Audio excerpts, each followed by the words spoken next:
I find it quite remarkable, actually. If you look at this seat, the makeup of this seat and the result last time, and the location and the sort of territory, this would.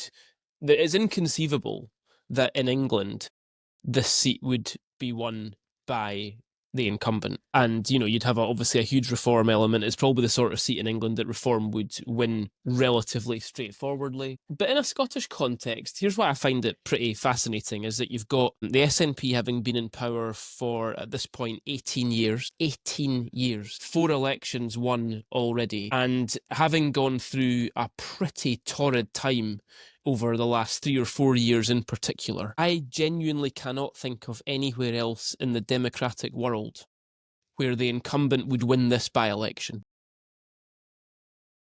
That's astonishing. And yet it may very well happen here. Now, that's not the SNP's fault.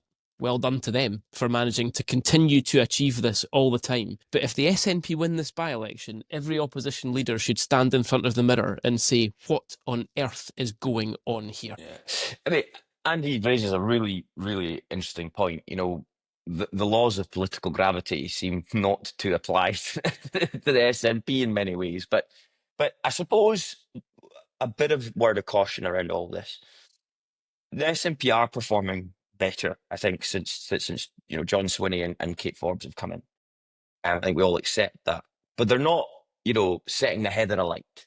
And I think they'd also accept that. It's been this phrase we've used many times as steadying the ship. But it is important to note that in all the national polling we're seeing, and in almost all of these local by-elections, their vote is still down. It's just that Labour can't seem to capitalise, and the other parties can't seem to capitalise for all the reasons we've documented on the podcast in terms of how the UK party particularly is performing, and that's adverse impact on Anna Sarwar and his troops.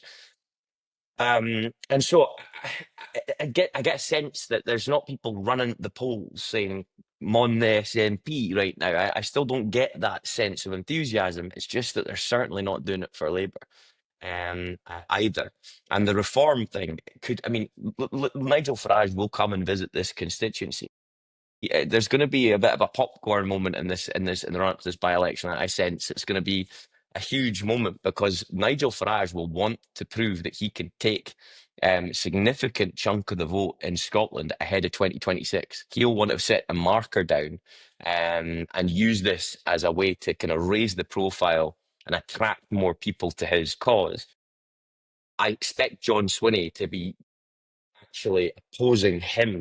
He'll be the focus of his opposition in this by-election as opposed to Labour, because he wants to be the antithesis of reform. How Anna Sarwar plays this is going to be a rock and a hard place there. He's got to go for the incumbent. He's got to go for the SNP. But his biggest threat to electoral success next year is actually reform.